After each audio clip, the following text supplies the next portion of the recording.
This is Mr. Beck Does Your Homework. This is a continuation of the introduction to Homework 12.1. Now we're talking about thin film interference. Thin film interference happens when you have a surface that has a boundary where you're going to have light coming in at one wavelength and hitting that surface. Some of that light will reflect off, some of that light will continue in. Of the light that continues in, some of it will reflect off of that second surface, and some of the light will transmit. Now, I don't so much care about the transmitted light here, and I don't care about whatever the reflection here is. What's really important is this beam of light that reflects off the first surface, and this beam of light that reflects off the second surface. If these two waves meet up in phase, so if they wind up in phase over here, I'm going to get a lot of reflection. If they wind up being out of phase, where a crest of this one will meet a trough of this one, then those two will cancel out and I'll get no reflection. So this is the interference due to this thin film here. Now, what's going to happen is that the geometry of this is going to be such that it'll depend on two things. One is the thickness of this film. Actually, three things. The thickness of this film, the wavelength of the light, and the indices of refraction of this and this and this. So I have two situations. One is where I'm going to go from a light to a heavier to a heavier. The second is where I'm going to go from light to heavy back to light again. Light being a higher or lower index of refraction, so light is lower.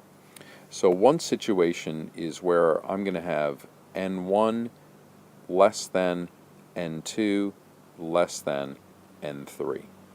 If this is the case, so I have N1 here, and then this will be N2, and this will be N3, this would be like a thin layer of oil on top of water. So it'll be air, oil, water, where the air is an index of refraction of 1, the oil has an index of refraction of, let's say, 1.2, and the water has an index of refraction of 1.33. So the N3 would be higher than the N2, would be higher than the N1. Now what the situation there is going to be, every time I hit a surface and I reflect, if I go from light to heavy, then I'm going to flip. So the thing to remember is that if you go light to heavy, the reflection will flip, but if I go heavy to light, the reflection will not flip. So again, light to heavy is a smaller to a higher N, and heavy to light is a higher to a smaller N. So in this case, N1 is going to be less than N2, is going to be less than N3, so that means that it's light to heavy, so this one's flipped, and it's light to heavy again, so this one is going to flip. It doesn't flip when it transmits, so this one is flipped and this one is flipped. What that means is that if I had an entire wavelength of path length difference here, so it goes a half wavelength here and a half wavelength here, that full wavelength would mean that this and this would be out of phase.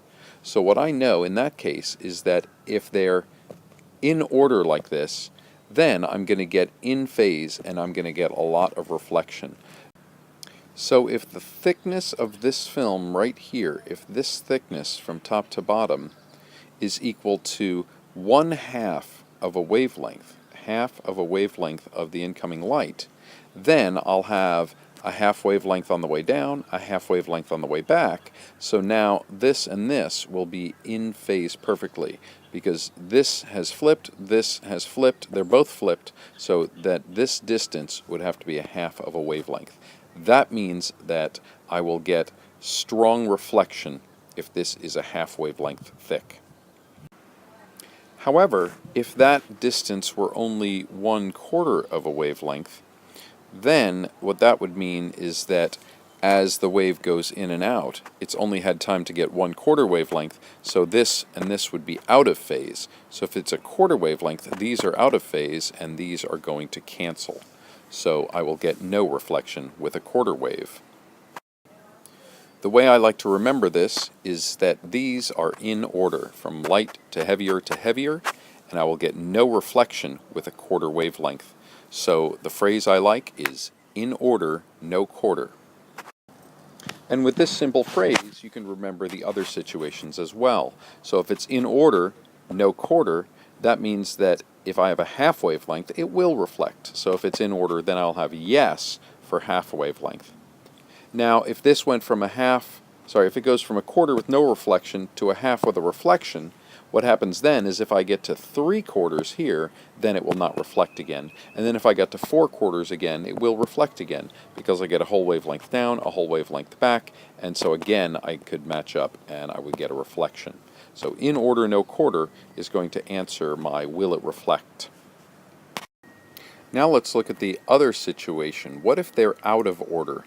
What if I go from light to heavy back to light again? This could be air to glass back to air again. If I do that, then N1 will be less than N2, but N2 will be greater than N3. So here, instead of the N's being in order, they're going to be out of order. But still, the phrase I'm going to remember is in order, no quarter. So let's say they're out of order. If they're out of order, then this reflection here is still going to flip, but this reflection here will not flip because I'm going from a heavier to a lighter.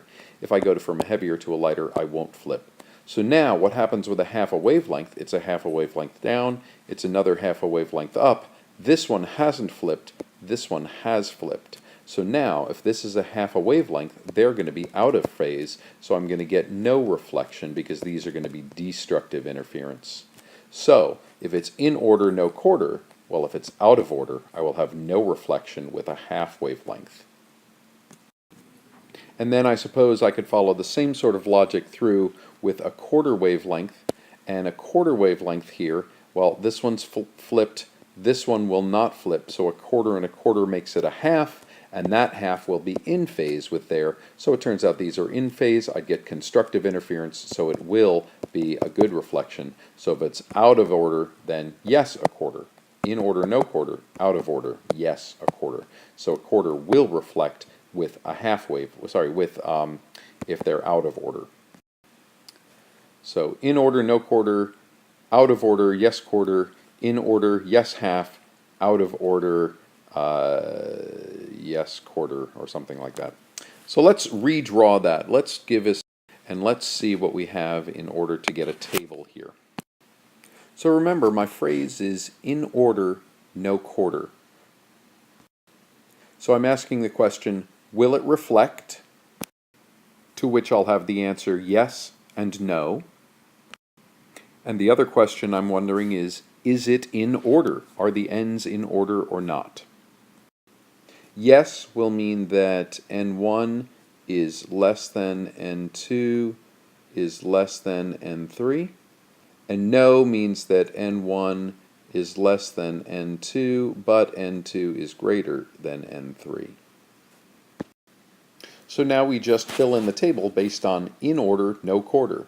So here's in order, this is no, so that means that this must be 1/4. So that's going to be 1/4 of lambda, and it will not reflect. So that means that it will reflect if I get a half of the wavelength.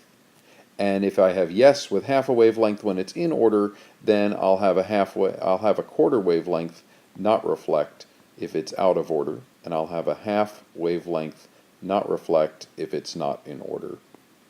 So all of this fills in with in order, no quarter. So in order, yes, no quarter. So a quarter wavelength will not reflect if they're in order.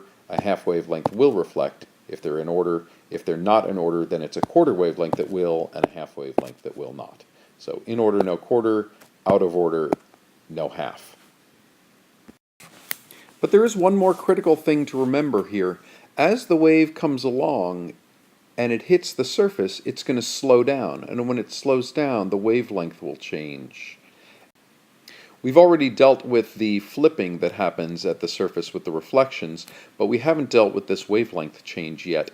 Now it's the thickness of this layer that matters, but the thickness is going to be in terms of the wavelength inside the material. So we can quickly derive, if we know that N equals C over V, and also we remember that the speed of a wave is going to be the frequency times the wavelength, well, I know that the frequency is going to stay the same because the frequency depends upon the source of the wave. So even though it slows down, the frequency is going to stay the same. So frequency is kind of a constant. The other thing that's kind of a constant, that's very constant, is the speed of light. in a vacuum. That is a constant as well. So when the velocity changes, the wavelength will change. So we can quickly rewrite this, and if n equals c over v, then n is going to equal c over f lambda, which means that I can multiply by lambda, and I'll have n times lambda equals c over f. Now, in any case that we've done before, whenever we have some constants and we have something equal to those constants, then we know that n times lambda is going to stay the same no matter what, because it's equal to a constant. So I can rewrite and I can say, well, my index of refraction here times my wavelength 1 is going to be the same as n2 lambda 2.